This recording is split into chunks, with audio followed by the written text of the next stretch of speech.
дәмі ерекше нәзік болып шығатын тары қосылған сметанник пирогын дайындаймыз. Тарының үстінен ыстық сүтімізді құйып бұқтырамыз.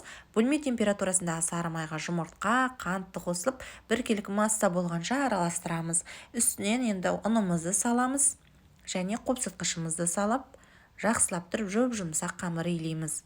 Бізде қолға жабыспайтын өте жұмсақ осындай әдемі қамыр иленіп шығады.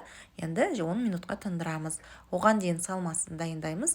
Қаймағымызға қант, жұмыртқа және кукуруз крахмалын қосып араластырамыз. Оның үстіне жаңағы бұқтырылған тарымызды қосамыз және сгущенка қосамыз. Жақсылап барлығын араластырып дайындаймыз. Енді қамырымызды формамызға салып, осылай қолымызбен жайып саламыз.